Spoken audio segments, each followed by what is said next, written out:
So you can see me, but I can't see anything. Huh.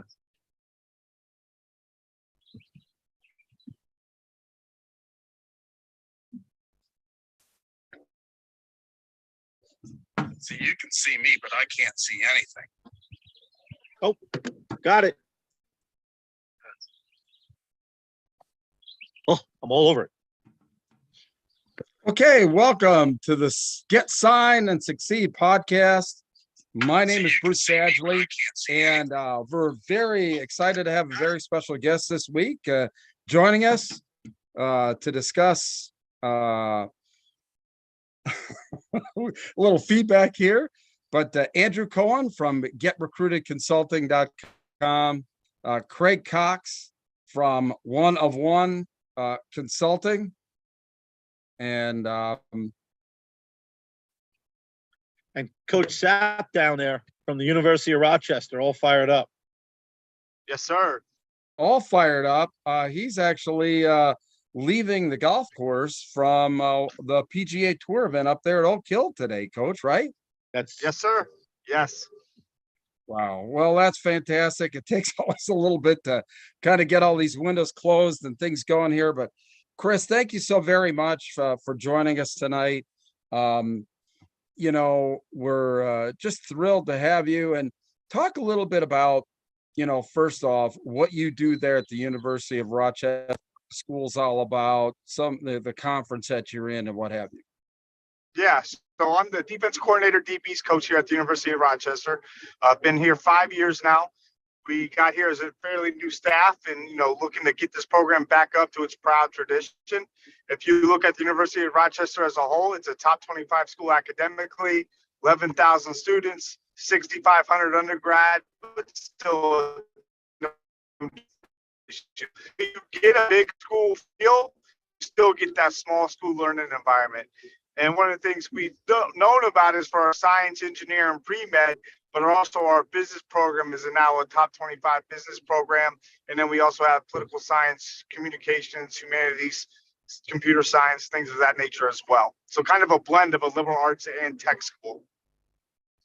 Wow, that's fantastic. So, and obviously our topic, today is camps and how to pick, the right camp. So for you, when you're, choosing a camp that you are looking for, what are you as a coach really looking to get out of a camp, and what camp do you choose to find the best possible athletes?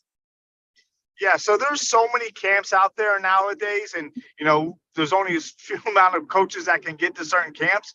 But as how we recruit and what we want to do, being a high academic institution, we're going to look at high academic camps that we're going to find the perfect fit for us at the University of Rochester. So we look at the Ivy camps, we look at Vanderbilt, Wake Forest, Duke camps, things of that nature that are going to have students that want to succeed in the classroom, but also want to win football games at the same time. We want to recruit guys that are going to have dreams and aspirations that want to play at that level, but might be a tad too short or a tad too slow, but they're perfect for our fit. And we play in a very tough conference in the Liberty League.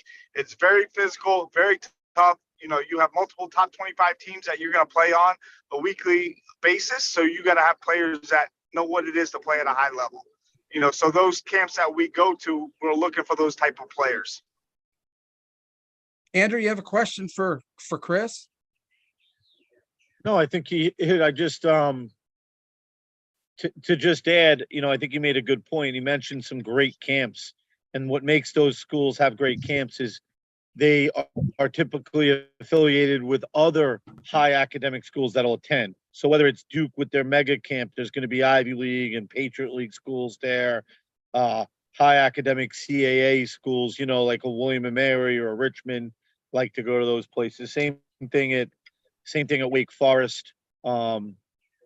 So all the schools, what Rochester, like he said, it is a top academic institution, and they've improved immensely in football, and they're definitely competing for that league title.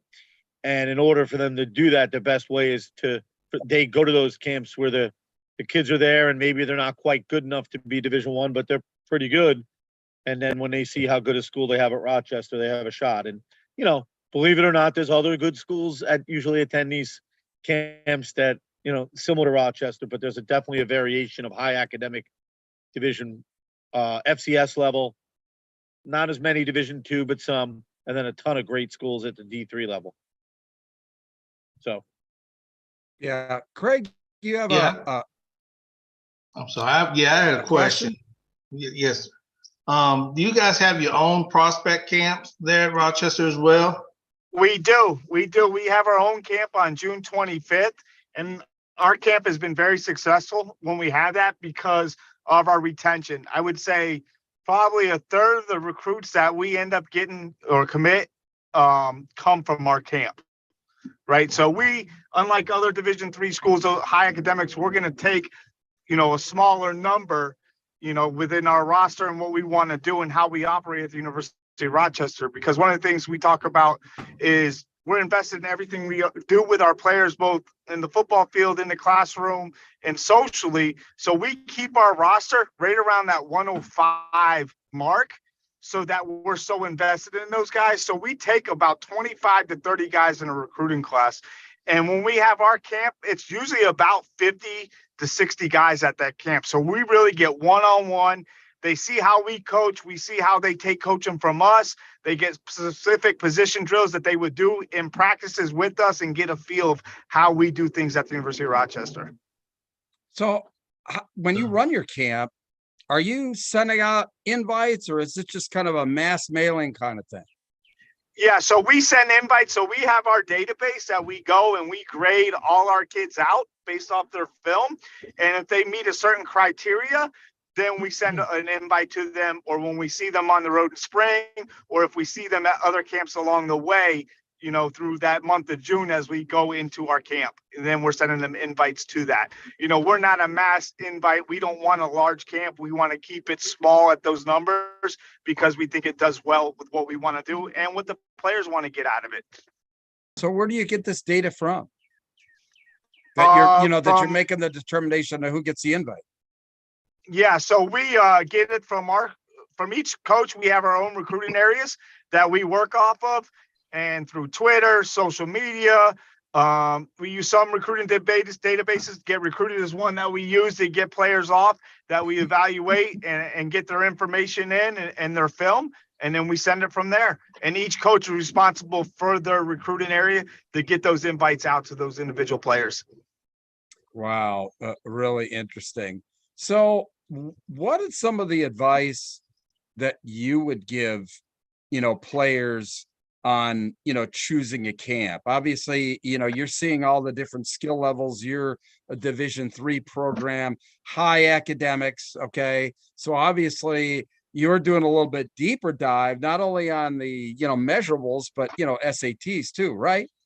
Yes. Yep. Yeah, I mean, it's really a good thing about the University of Rochester. We're high academic, but we're test optional. So that also gives us a lot of flexibility within that to be able to do the dives that we want and get those kids that we want to the camp. So Craig, obviously, you know, you're involved a lot in the academic side or, you know, with, you know, life skills there. Talk a little bit about how, you know, what you're going to do, marry kids up with, say, you know, what Chris is doing there at the University of Rochester. I mean, I think when my students ask me about these types of things as well, I pretty much, I'm going to say the same type of stuff that Coach Cohen's probably going to say, you know, as far as what type of camps to see. You know, like he was talking about with the invite-only camps. I mean, if you get invited to a camp like that, I mean, that's a great camp to attend versus going to a big mega camp where there's, you know, hundreds and hundreds of students and, you know, not enough coaches to see everybody. So I definitely advise them to go to camps where people invite them and people want them to come, where they're actually going to get a good look from the coaching staff. And Andrew, talk a little bit about expectations too. Like, obviously, if you know, how an athlete matches himself up to a camp, what some of the criteria they should be using. Yeah, so There's a few things, we're going to help our student athletes that initially we have to give them an academic evaluation of what level of schools they should be looking at. And if they want to go a little bit higher academically, what they need to do to have a chance at those schools. And then obviously athletically. I'm a big believer that the student athlete needs to get an accurate and honest film evaluation. And not many people are willing to do that. So what people don't understand that now in college football, like Rochester's Division III, what people don't understand is to play good Division III, and he's probably being a little bit modest, but he's not only, they're building a strong program there, but he plays against 4 or 5 teams a year probably that are right now in the top 25, and they're competing against those teams. So in order for you to play at a school like Rochester or the schools in their conference, okay, you better be really good. And so there's high Division III level, and I think that's where they're playing. And then there's mid-level, then there's lower level, and there's definitely differences. But here nor there, you need to know what level and then from there, someone needs to reach out to the schools to find out if they're really interested. Now, I think you've both made the point, there can be some things for young kids. I think the mega camps are pretty good. It gets them out there in front of a ton of schools, but I think that schools that have, multiple colleges there, that's going to give you a better bang for your buck. So I think that's a positive. But still, when you go to a camp, before you get there, you definitely want to make sure that you're reaching out to the school so they know who you are before you get there. If you're going to go to a camp where there's only 1 or 2 colleges there, you really better make sure they have real interest, or else you could be wasting your time, money, and effort going to their camp.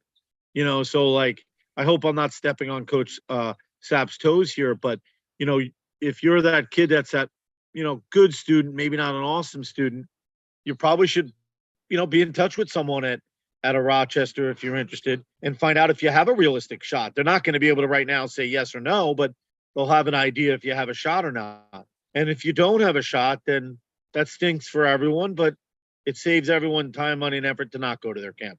So just a few pieces of information that I think are key for picking your camps. So I'm going to bring in also Coach Jason Spittler joining us here. He's going to have some questions. And as I bring Jason in, as you were talking, Andrew, something came to mind to me as well. The fact of, a lot of times guys are using camps as training. I mean, one of the things that you recommend is to get an early start.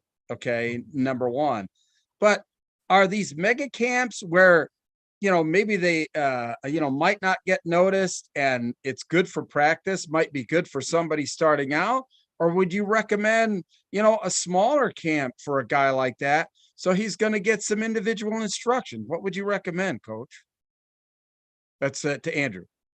Oh, to me, I think that there's positives to both, and there's mega camps that they do a great job, and they'll have multiple sessions, so that way they'll max out a certain amount of kids at each session, and those could be very positive. But I think if you're younger, what are you trying to get out of it? Are you trying to have an experience? Are you trying to see what your competition is? Are you, trying to get on the radar for a bunch of schools? And I think those questions definitely are things to think about. But I think if you're a 9th or 10th grader and you want to see where you're at, then I think, go to a camp that has multiple colleges there. And most of these camps, they're going to, that are done at the colleges, you're going to get some solid instruction, but they're not all the same. Some do a better job than others. Like, I know they'll do a great job at Rochester, and I was just at St. Anselm does a few. They did one at Don Bosco, and they did one in Long Island. It's run by Chad Brain. He's the leader, but the whole staff there does the coaching. And I was there, and it was really organized. The kids got a lot of reps. They got coached, and then they had, a bunch of schools there that they got recruited by, but they got coached and they capped it at 150. So there was never more than 150 kids there. So for a lot of reasons, I thought it was very good. Well, Coach Jason Spittler from Fleetwood, defensive coordinators, joined us. And how you doing, Coach? Good? I'm doing good. How are you doing, Bruce? Good, good, good. Listen, unfortunately, we couldn't get you on our question and answer session here, last week, but obviously the topic that we're focusing on here is, choosing of camps and what have you. Chris Sapp from the University of Rochester on with us. Andrew Cohen, obviously from Get Recruited in Celtic, and Craig Cox, Um, what are some of the questions you as a coach, a high school coach, in that you would like to have answered as far as guidance to give some of your players on, choosing a camp? What are some things that you would like to know? Yeah. So last week I had three good questions dialed up. I followed along with this live stream right now, and I guess because Coach Cohen he touched on it, pretty good. What I'm hit with a lot is so the private invite camps are great. We know that. But these camps with multiple teams that are there, what I'm getting hit with is which are the right camps to attend for these players who are trying to make out a schedule. So, they can't attend them all. So I'm hit with, Coach, which are the right camps to go to? Are you asking me that, or I'm sorry? Yeah, to the that's for you, floor. Coach Cohen. Yeah. So first of all, what year are they in? What level of football are they? And then, so we're doing a camp that's run by Coach Brady. He works with Get Recruited Consulting. May 23rd. You probably know of it. It's at Hamburg area. That's how actually Coach Badge and I met 2 or 3 years ago. But I can tell you that we're promoting that there's 30 plus colleges there. There's 39 signed up right now. You never know, but we don't put anyone there unless they're really, going to be there. But so you want to make sure, is there legitimacy behind the camp? Do you know that those college coaches are really going to be there? Now, there might be one here or one there that doesn't show up, but most of them do show up. But I think you want to find out, what is the legitimacy, Coach? Do they really show up? Are they the schools that your student athlete is looking for?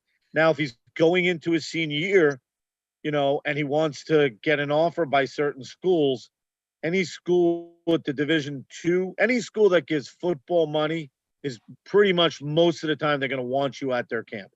They want to see you. They want their coaches to see you interact, your intensity, work ethic, all that stuff, not just skills. But even at the Division III level, like if you're at Rochester, he takes 25, 30 kids. There's only so many kids that they can help in the school academically. So again, it's competitive and they want to see their kids. Now, the Division III coaches typically understand that not all kids are going to come to their camp. So that's why they go to other camps. So hopefully I'm not getting too far off the subject, but I think making a camp schedule is an art. And I think that each kid has to have a different one based upon his year, based upon his abilities, based upon his goals. I hope I'm not a wishy-washy guy, but I think, there's one camp that might be great for me and not good for Coach Cox, they're all different. Does that answer your question or not? No, seriously though. I mean, Yeah, I mean, it's like you said, it goes to what class they're in, because it's classes of 2026, 2025. It's classes of 2024. And you just get hit because these kids are on Twitter, and every Tom, Dick, and Harry is offering every camp, and they're hitting me with, Coach, which is the best one? So it's difficult. Now you guys are promoting the camp up in Hamburg, which seems to be, there's a bunch of great schools. The instruction seems to be great. So that's something that I can take back to my players and at least, get them that information. I mean, Yeah, I mean, Fleetwood Coach, isn't that and it's far. close as well. Bruce has been at our camps. He knows that they're well attended by the colleges. They're organized, they're upbeat, they're competitive. So I think those are positives. And I'm not here to say that we're the only one. I mean, Coach Sapp and the Rochester staff, Coach Martinovich is their head coach. He's a friend of mine as well.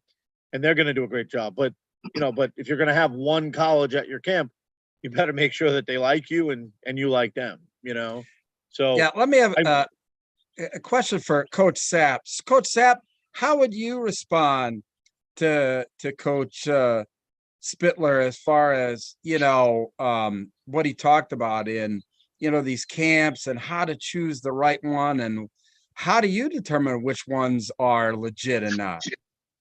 Yeah, so I think there's a twofold in top of Coach Cohen talking about depending on the class. I think one of the things too that gets lost in the shuffle is the amount of camps that kids will do through the summer, and they won't be fresh and they won't show their true self at these camps if they're doing so many, especially in the back to back to back. But then also then they're starting to deteriorate themselves from contributing for their high school team, whatever year they're in. So one of the things I always talk about my guys when I'm recruiting them in my areas, like be selective, be smart in the ones. Okay. Don't just go to the camps that you'd get an email invite or a message from Twitter. Do go to the camps that coaches have built a relationship or started that relationship with you, have communicated with you more than one time and not just about their camp, right? So they're showing more interest to you about, what they want to see and what they want you to be a part of their university.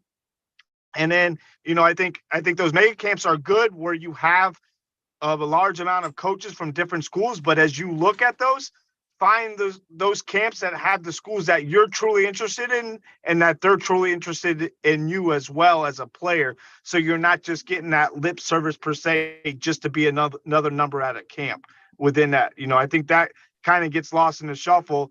Oh, I got an invite from so this school X, Y, and Z, but that's the only time I've ever heard from them. But I'm still going to go to that camp because that's the name on that camp, right? Well, are you just a number or are you a true recruit for that school, right? And they got to see if they're having that relationship with it, and then in terms of what they want, what do they want to get out of a school and that they're going to spend the next 4 years or 5 years of their life at, as they start to look at what schools I can get into and what's going to set up my future, and that, I'm going to benefit too and not just benefit them.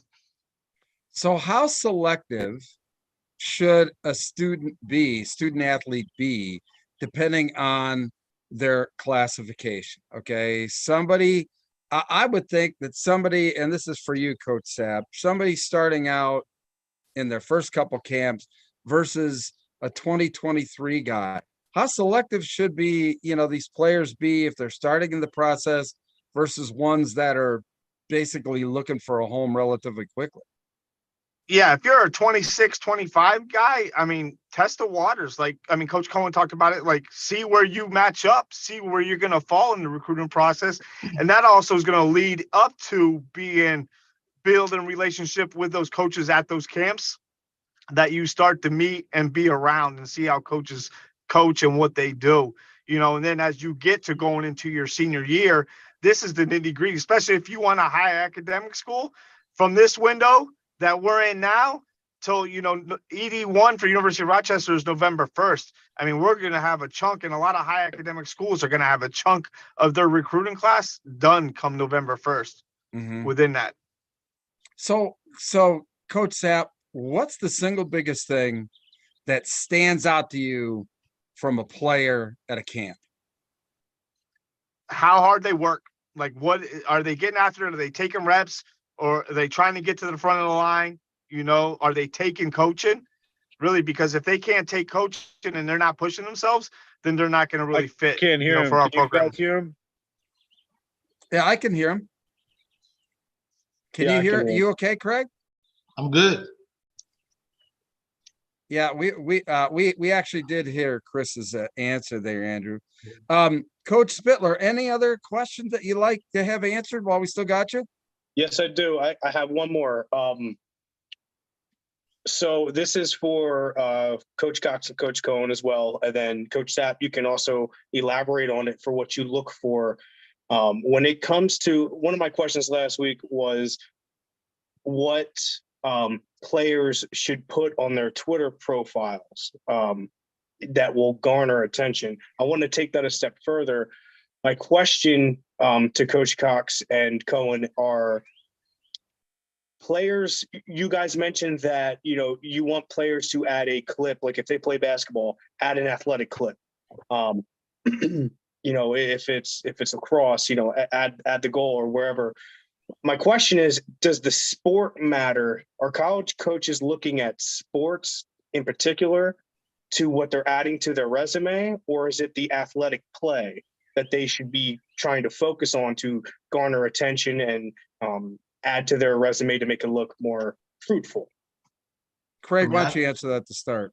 Yeah, I mean, I think the sport is definitely. I mean, if you're a football player, the first thing college coaches are going to want to see are your best football clips. Now, if you have other clips of you dunking the basketball or doing things in other sports, I mean, that's fine too, just to show us your athleticism, that type of stuff. As far as on the profile itself, one big thing I've noticed a lot of students don't put, and it's important to every coach that gets on Twitter, is the graduation year. You know, if you're a 2004 grad, put 2004 grad. Some of them don't have anything, so you have no idea. And a lot of coaches don't have the time to really click here, try to find out. So let it pop out. You know, if a college coach is looking for the class of 2020, 2025, 2024, 2025, put it on that Twitter so they could see it up front and center. I think that's key. Obviously, a lot of students put the height and weight, that type of stuff. But another thing, their real name, I think, is important, because a lot of them will put a nickname or something, and then when you go try to find them, if their huddle link is not on there, you're trying to find them, it's hard to find. You know, you use your real name when you're doing those things. Put your graduation year and that type of stuff, and it'll definitely help you, because that's the first thing coaches are looking for. If they're looking for a certain class, they need to know what year you graduate. And don't just put that you're a sophomore, because that is obsolete. After a year, you're no longer a sophomore. So put your graduation date. Andrew, what's the most important thing on your Twitter profile? Coach Spittler asked, or what's a must for a Twitter profile for a student athlete? So I got closed out for a few minutes, so hopefully you guys can hear me. We can hear. I think that Coach Cox addressed some of it, but you can't have abbreviations. You got to assume that no one has any idea what school you're from. No abbreviations. Be very clear who you are, what year you are in, and then have your film right there. Don't make coaches work hard to find your stuff, because then they'll go to the next kid. And you got to understand, this is a very crowded recruiting right now across the country, whether it's because a lot of kids want to play football, but also we learned it. Was it last week we learned 9,000 kids in a portal? So if they have a reason to say no, they're going to click it off and go to the next kid. So let's be very clear, very upfront with who you are, what you do, spell it out. Boom. And Chris, you want to comment a little bit? I mean, you're the one that's actually looking at this stuff. Yeah, I would, everything they're saying with their full name, especially as their Twitter handle, their highlight film, their graduation year, also their GPA and test scores, if they have that, because that makes it easy. When we talk about having their true GPAs, what their true GPA is, because sometimes they'll list what their GPA is their junior year. And then when you get their transcripts and you say, well, that's not really their true GPA, right? Have you what their 3-year or 4-year current class, or year GPA it is. Yeah, all good stuff. And, actually some of this, quite honestly, I think is echoed when we did the social media item there with Frank Barone and Go MVB,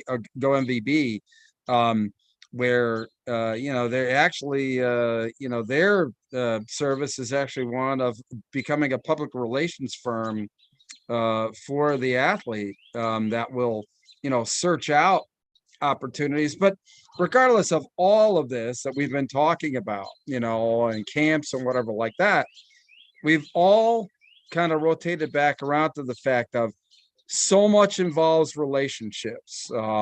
Right, Coach Sapp? I mean, you're going to look for a relationship introduction more so than anything when it comes to looking at an athlete, right? If somebody's recommending, you're going to look at it.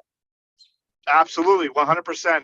I use a lot of relationships that I've built through high school coaches or guys that are, recruiting areas, and other coaches that talk about, you build those relationships with those guys, and then you start to build relationships with those individuals, those players and their families or their parents, or who might be helping them make that decision process. Yeah, and where you start those relationship building is at the camps, right? Just like you talked about, shaking hands, making sure that, you're introducing yourself, that you're, forthright in talking with coaches, that you show the fact that you are serious in going to school at the University of Rochester, correct, Chris? 100%. I'm going to recruit a kid a lot harder if he comes up and starts to talk to me before I have to see if I have to seek him out, because I'm going to remember him more so than guys that I had to chase down, without a doubt. Good stuff. I'll tell you what, we're kind of running out of time. We're a little bit over here, but Jason Spittler, I'll tell you what, maybe he might have to be our designated question and answer guy That's here. right. Can As we I go make through. one comment before Sure. you leave? First of all, what I'm noticing is this is all defensive coordinator types on here, right? Coach Cohen, you were a defense coordinator, right? Yes. Okay. All defense coordinators. See, the geniuses keep working.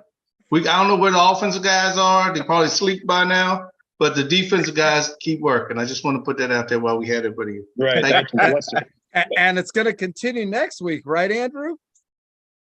It is. We got my brother, Dave Cohen, he's not the defense coordinator though, but he's at Wake Forest. He's the assistant head football coach there, defensive line coach, and he'll be on talking about the highlight films. Wow. But I Coach Spitt, I want to tell you that, you can call me anytime if you want any questions or advice on, what camps your kids should go to. And I'd be glad to even evaluate their film. And we've offered that to everyone that wants to. I don't know if you still have that link, Coach Badge, but we want to help kids, and a lot of wasted time, money, and effort is going into kids going to the wrong camps. And it starts with a kid getting an email and thinking that means that the coach at that school is really, really interested in him, so there's got to be a follow-up in his process, and you got to find out. You definitely want to find out if the school is sincerely interested in you, especially at those higher level schools. Like, what people don't understand is, like, FBS, the top conferences in the FBS, if they're not finished with recruiting, they're pretty close at this point of being done with the 24 class. And if they're not, they at least know who they're going to probably offer, or have already offered and just waiting for decisions from the student athletes, and then obviously each level down you go, it's a little bit slower. Right. There's everybody's contact information. It's out there on, Twitter all the time there. And obviously, the advertising or, the publicity that we're doing for the podcast here, really talks about a lot of our philosophy. I think it's a great way to get to know Craig, great way to get to know Andrew. I got to know Andrew by attending his camp, and I liked his camp so much that I was the one that reached out to Andrew to forge the relationship, because I felt that what he was doing was what a lot of people weren't doing in the recruiting process, and that is touching on, the personal aspect, the relationship aspect, which is probably, listen to Coach Sapp, and I think has been echoed by every single coach that we've had on, is that it still boils down to relationships is ultimately is what's going to get a lot of these guys playing football at the next level. And, it's echoed over and over and over again. So great job, Badge. I want to thank everyone for being on, and I want to pump up Coach Sapp and the Rochester program. They're doing a great job. He does a great job recruiting. He's not going to just take a kid because I tell him to, but he's going to listen about the positives about a kid, and he's open-minded. But they know what they're looking for. You know what I mean? So they do a really good job, and they work hard enough that they're going to evaluate all the kids. Well, so that's a reason that I'm always in their corner, and I want them to be successful. Yeah, it was a great show this week. Thanks to Jason Spittler from Fleetwood, Chris Sapp from the University of Rochester, I'll tell you what, we're going to have you, on again if we can drag you away from the golf course a little bit early. Yeah, I'll definitely be more willing to hop on again. No problem at all. Yeah. And Thank you, next Coach. week, Coach it's Spittler as all well. about, Thank you. next week, it's all about highlight film, right, Andrew? It is. And the lesser of the looks in the family will be on next week. Yes. The lesser of the looks, huh? Yeah, and we'll publicize everything that we've got coming up. Gosh, we got some great topics coming up here. I want to share that before we leave and see what we got coming up here in the next couple of weeks. But we've got we did choosing camps to attend, making a great highlight film next week, college scholarship offer timetable, followed by NIL, and then off-season preparation. I tell you what, we got some great topics, and looking forward to the next few weeks. I mean, we're here every Sunday, Monday. We have a lot of great views on demand as well. So listen, thanks everybody for being on. Craig, Chris, you. great meeting Last you. night. Jason, thank you so much. And we'll see everybody on the Get Signed and Succeed podcast next Monday night at 7:30. Take care, everybody.